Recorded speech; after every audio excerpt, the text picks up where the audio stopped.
So welcome back again to my YouTube channel. This is Otoboyson. So good morning. So ngayon guys, magsishare ako sa inyo dahil si customer na to ay muntik ng bumangga. So hindi daw kumapit yung preno sa sinusundan niyang sasakyan, muntik na niyang masundot. So ano ba yung nagiging dahilan nito guys? So una, walang leaking sa caliper. Yan, na-check na natin yan, walang leaking caliper. At nagpa-function naman yung caliper guys. Ito yung piston caliper. Yan, nagpa-function naman yung caliper, pero ayaw pa rin kumapit. So walang leaking. Yan, nagpa-function yung caliper pero ayaw kumapit. So yung disc naman, okay naman yung disc. Yan, madumi lang. Yan, madumi lang siya kasi tag-ulan dito or minsan nagkakarwas to, so nababasa. So madumi lang ng konti yung lining ng brake disc. So walang leak sa system, okay yung disc. At intact naman yung level ng fluid. Check natin dito sa kabila. So dito rin walang leak. Yan, hindi nagli-leak. Intact rin naman yung fluid. At saka okay naman yung ano niya, drum, brake drum. So ano ba yung nagiging dahilan guys pagka ganun? So tinanong ko si customer kung ever since nagpalit na ba siya ng o nag-flashing na siya ng system, palit ng fluid. So hindi pa daw siya. Simula nung nabili daw to, may 15 years na walang palit-palit ng brake fluid. Ang pinalitan lang brake pads. Yan, brake pads dito at saka brake shoe lining dun sa hulihan. Tapos linis ng brake, yun lang. Tapos ito, napa-repiece na to. At saka yung drum brakes, pa-repiece na dun sa hulihan. Tsaka ito. Pero sa fluid, hindi pa daw siya nagpalit. So ito guys, i-explain ko sa inyo kung bakit kailangan nyo magpalit. So panoorin nyo yung video na sumunod guys, kung bakit kailangan ninyo na magpalit ng brake fluid. So 15 years to, walang palit-palit pa ng brake fluid. So may tendency to na contaminated ng tubig, contaminated ng oil, or yung viscosity, purities nya expire na. So kaya pag bomba ninyo guys, hirap talaga ibomba pagka ang purities ng brake fluid ay hindi na pasok sa kanyang reading. So ito, panoorin nyo guys yung video na to, yung sumunod. So papakita ko muna sa inyo kung ano yung brake fluid na sinasabi ko.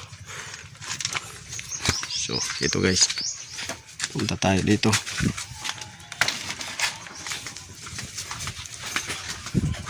So ito yung brake fluid. Yan, kalagay dyan, Superfine Heavy Duty Motor Vehicle Brake Fluid and Clutch Fluid. So DOT 3.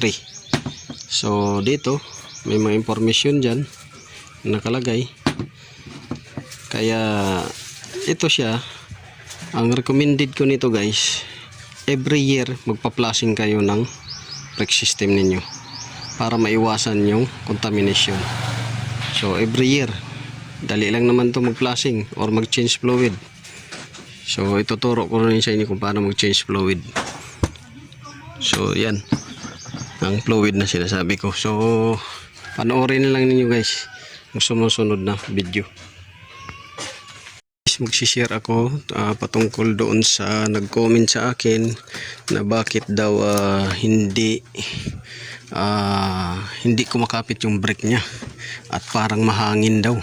So ngayon sinabi ko na i-bleed. So nag-bleed na sila. So halos mga 2 litro na daw yung naubos. So wala naman daw leak. So ngayon sabi ko kung walang leak at hindi naman na pudpud yung mga brake pads niya, brake shoe lining niya, rotor at saka brake drum, hindi siya pudpud. Tapos sabi niya balak nga niya sana palitan ng brake pads, brake shoe lining or brake disc or brake drum dahil daw, baka doon daw sabi ng mekaniko or yung nag-aayos. So ngayon pinableed ko muna, same thing pa rin, mahina daw kumapit. So sabi ko baka maya luma na yung brake fluid din, matubig at hindi na siya nag-hold ng pressure. So ngayon guys, mayroon tayong dito nga brake fluid na pinakita ko sa inyo, DOT3.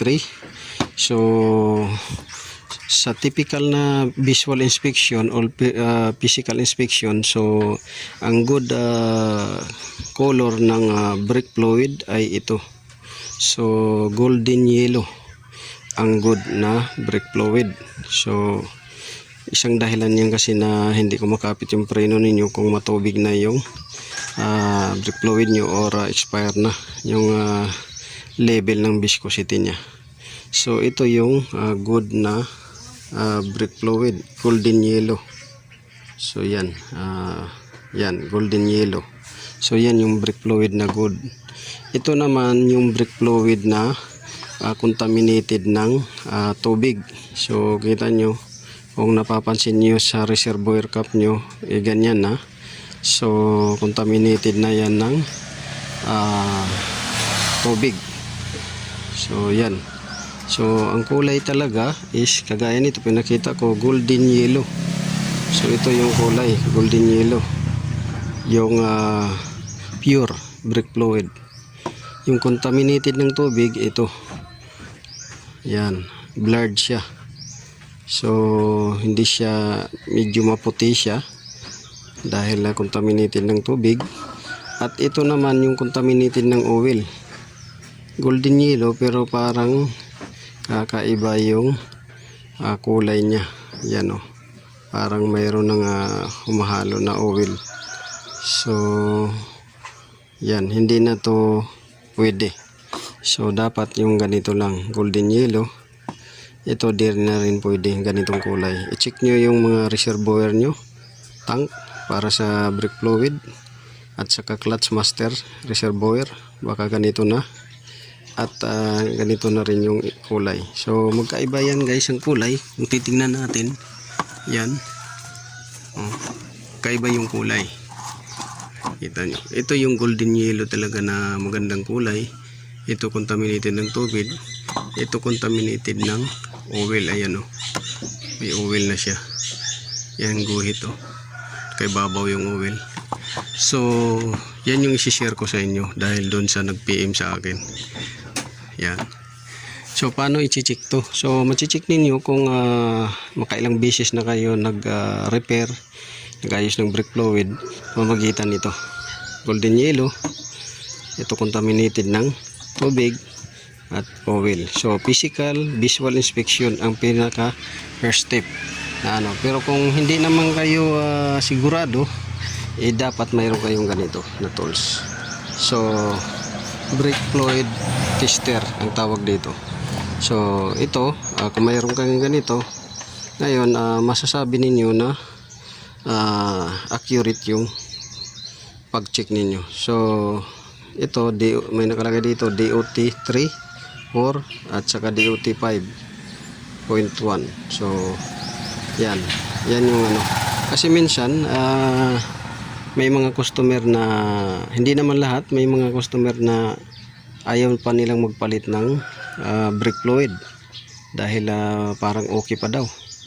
So ngayon, para ma-check natin na hindi na okay, dapat meron kayong ganito na special tools na pang sa brake fluid. So power natin, ganyan. So naka-power na yan. Ngayon, tutupok natin yan dito sa pinakauna. So ayan, Yan siya. Ngayon nakailaw siya sa ito yellow. So nag-warning na siya. Siguro sa tagal na nito, dahil matagal na tong binili natin. So nag-warning na yung ano niya. Ayan. Warning na. Ayan o. So nasa yellow. So ngayon ano natin muna sa yan, DOT3. So DOT3 tayo. Yan, kasi may selection yan. So hanggang sa yellow siya. Ito. So 1.5%. Medyo okay pa siya. Yan, hindi pa umabot sa stop. Yan o. Inangat natin. Ayan. Tapos ngayon punas lang muna natin dito sa basahan para doon naman tayo sa isa. So medyo okay pa to, magagamit pa. So dito naman tayo sa ayan, contaminated ng tubig. Kita nyo, nagbaser. So stop na to, hindi na pwede siya. Ayan hanggang dito na sa dulo, stop. Yung kanina yellow pa lang, 1.5%. So yan, hindi na rin pwede yan.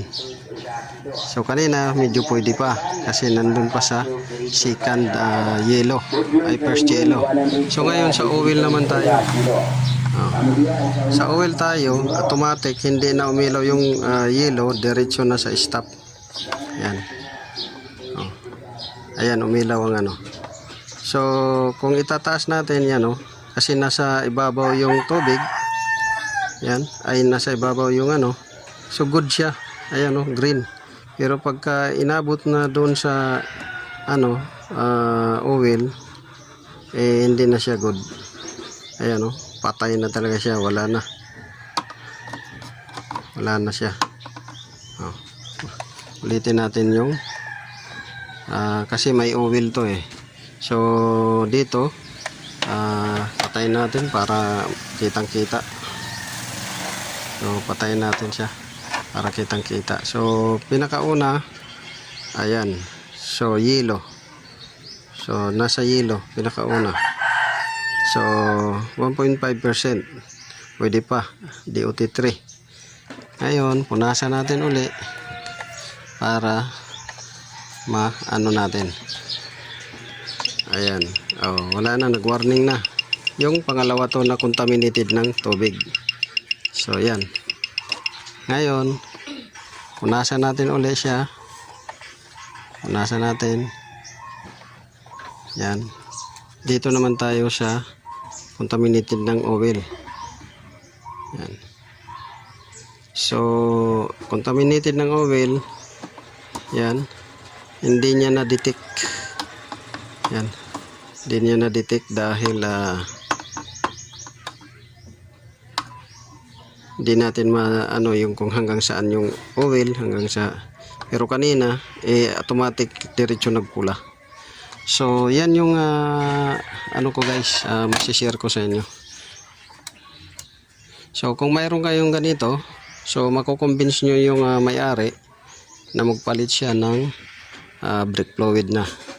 So ito matagal na kasi itong binili ko na brake fluid, siguro mga 1 year na to. Nabuksan na to, kalahati na lang ang natira.